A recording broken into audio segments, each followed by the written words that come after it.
Hi, I'm Matt, And I'm Dave. and this is an interview with Dave. Now, Dave was procrastinating about getting this video done. Look at him laughing over there. So this is me just nudging him along to get it done. So, Dave, can you tell us who you are and what do you do? Sure. My name is Dave, and I'm the co-founder and director of Understanding E, and we basically create high-quality video content, help small to medium-sized businesses sell online using multi-channels such as eBay and Amazon, basing off a Magento website. Okay. So can you tell me or tell us a little bit more how Understanding E started? Sure. I one day minding my own business, doing some consultancy stuff, and this lunatic from Bristol rang me with this fantastic idea about Understanding E and what it could be. And so I jumped on a train, went down to meet him, and we had a chat. We ran some numbers, and we realised that the traditional business model, such as hiring offices, hiring staff, blah blah blah, all the usual overheads, didn't excite us. We'd have to invest a lot of money to get it off the ground, and we wouldn't actually see much profit until at least a year. And that was under no guarantees that we would even get that far. So it didn't excite us, and the sort of idea was left on the table. And then after about a month or so, said lunatic came back and said, "Why don't we just do it for free and give it all away online?" Which sounds like the most ridiculous idea that anyone could come up and give you. And for a ridiculous reason, I thought it sounded like a great idea, and said, "Yeah, let's do it." And that was about 4 years ago, wasn't it? And that was about 4 years ago. So for anyone who thinks giving stuff away for free isn't a viable option, yeah, you're wrong. It can work out, and you can monetize it in a number of ways, which is what we did. So yeah, we started very slowly building the business online, purely online, working from home. Matt in Bristol, me up in Manchester, and yeah, 4 years on, overheads are low. It's a very bootstrap from the beginning, take no investment, and running a very profitable business. So that's how Understanding E got started. Okay, so we'll cover this in a later episode, but just you touched on investment there. Why didn't we take investment in the beginning? It's a good one, isn't it? Because we were offered it twice, or maybe 3 times from memory. And it was it was a funny discussion, wasn't it? Because we were sat there going, what would we do with it? Other than pay ourselves a wage, which we didn't need because we both agreed back then that we could do this without money and, would just throw full time at it. And the only thing that Understanding E would take is time. We couldn't pay for marketing when the content didn't exist. And we couldn't pay someone else to do the content because there was no one else who we trust really to share that knowledge, who wasn't already invested somewhere else in another business, for example. So yeah, we were offered investment and we decided against it. A, because we had nothing to spend it on, but also B, because I don't think either of us really wanted to hand over a controlling stake in Understanding E. Because we now know, we could decide tomorrow to go and do this, and we'll go and do it, and without having to consult with a third party who would only probably be interested in, will that make money? If not, you're not doing it. So, yeah, I think because A, we didn't know how we'd spend it, and B, because we're probably control freaks and like to keep control of our little baby of Understanding E, or our big baby as it's gotten bigger. Yeah, that's for sure. Yeah, because I remember that conversation which we were having, Dave, just imagine that we got 40 grand's worth of cash on the desk in front of us right now. How are we going to spend it? And like I said, we couldn't, it's like we couldn't blow 40 grand in AdWords for a website which wasn't ready yet. We weren't going to spend 10 grand on a website when we knew we could build it for free and probably build it better than what a lot of these guys were touting. Mm-hmm. So yeah, I mean, the only thing it probably could have done, could have probably brought the first member of staff in earlier, and that may have sped up a few things, but that wasn't worth giving away a percentage of the business. It was worth us doing the 16-hour days in order to stop that from happening. Yeah, and we'll get onto the topic of staff in a later episode, I'm sure. So I've got a couple of questions, just carrying on for this, Dave. So what has been the number one challenge for you, which you've had along the way being an entrepreneur? And you can be polite and say, Matt, my business partner, he's a right ass, he's whatever. No, not at all. We wouldn't be here if it wasn't for you. So I think, what's the question again? What was the biggest? The number one challenge which you've had along the way. Sorry. That's right. I'm going to get the kids. Okay. Love you. Bye. Sorry, by the way, that's one of the delights of working from home. The wife's she works here in the office and... Absolutely. We'll leave this bit in. Yeah, that's fine. So number one challenge, I think the challenges change. In the first year, I think a large portion of it probably was money, because we had no one else had done what we were doing in our arena before. Well, didn't we start this when we didn't have any concrete idea of how we were going to make money out of it? We had literally no idea how we were going to monetize it. So I'd say that was probably the biggest challenge, was where's that going to come from? Yes, it's very nice to spend.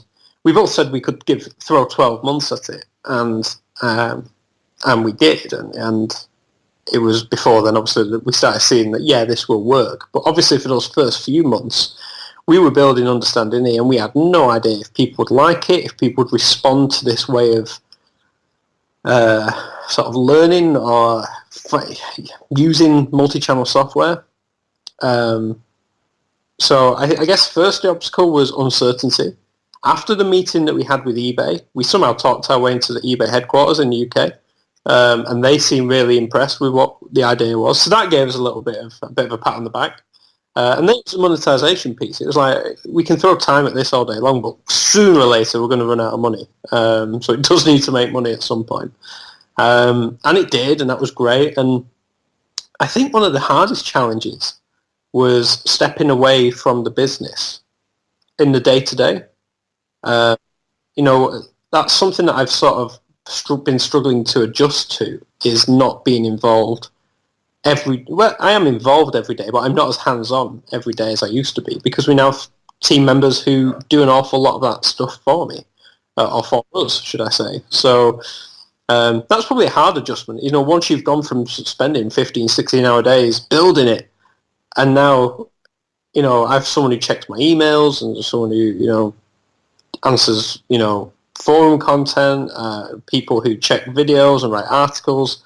The only thing that, I'm really needed for is actually creating video content with you, Matt. So I guess the hardest part now is the, I don't want to say boredom. Boredom's not the right word. Is that it's like knowing that I'm not needed every day, which is a good position to be in, I hasten to add.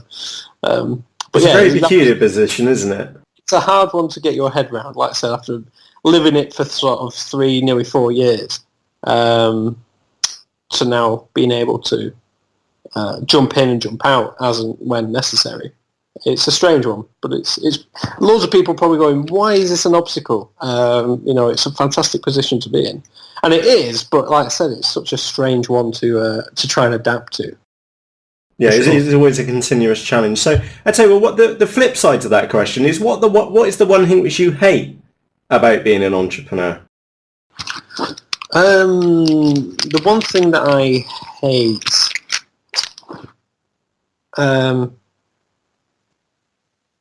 if you had like a magic eraser and you could get away with that, if that one piece. That one thing, the one thing that I hate is probably knowing that I'll never reach the goal, because the goal will always move.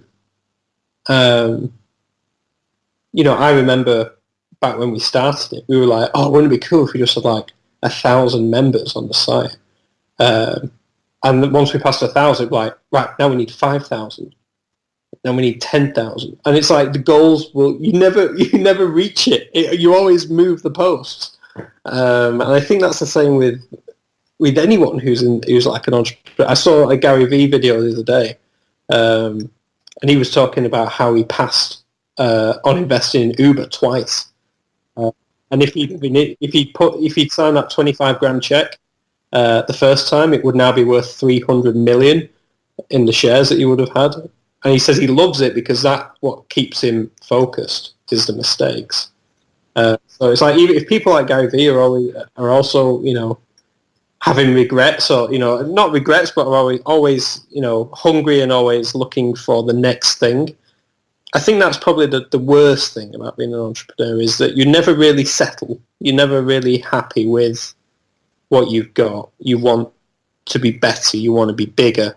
And that's probably the weirdest thing, because I see some people in their normal jobs, 9-to-5 jobs, and they're super happy, super content. They go to work 9 till 5. They know at 5 o'clock they come off, they check out. Yeah, yeah, exactly. To me, it's I'd much rather have my problem than live that life. But they're happy that is where they're happy being. And I know that I probably will, until I have the yacht in the Caribbean and the helicopter and everything else, you know, and the island.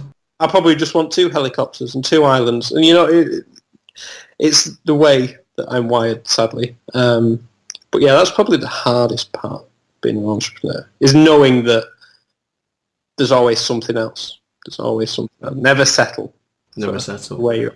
Okay, so I've got 2 more questions for you, Dave. So the first one is that, do you wish that you started before, or do you feel perhaps the timing was right with your life experiences? It's a weird one, because obviously I needed to get my experience in what I was doing in e-commerce, and I needed to make my mistakes somewhere else and learn what worked and what didn't. And without that, I don't think I'd be bringing much to the table of understanding in that regard. What I do think I should have perhaps done is I probably wouldn't have done a history and politics degree. In fact, I probably wouldn't have done a degree at all. I would have gone straight into trying to find work, try and knowing what I know now, going into, because, you know, I was still pretty young coming into e-commerce.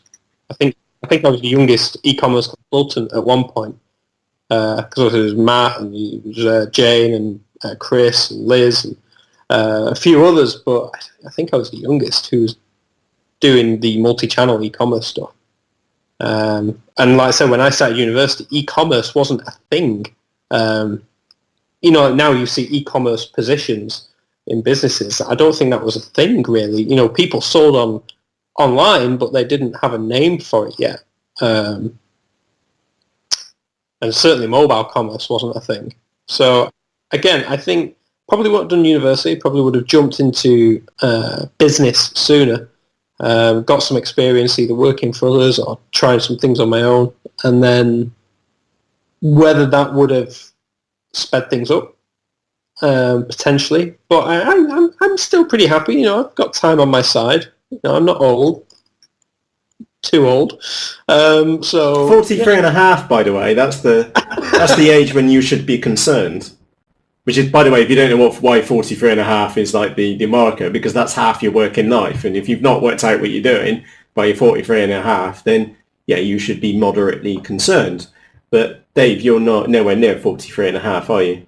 No, I'm hoping to be retired by 43 and a half. So yeah, that's again, ambitious goals. But like I said, you've got to think big, got to believe it to achieve it, as they say. So. Yeah, no, I guess I think that's probably just a personal thing. I'm incredibly impatient. I want things like now. By the way, just Dave saying he's incredibly impatient. I would actually class Dave as one of the most patient people I know. And this is funny, because what you feel on the inside and actually what happens on the outside can actually be 2 very, very different things. So I class Dave as one of the most patient people I know. Don't get me wrong. I very rarely lose my temper. I won't, get annoyed at other people. It's more an impatience with myself. It's like, I should be better than I am. I should be further along than I am in sort of my own personal life. But in terms of like business and everything, I'd say more careful.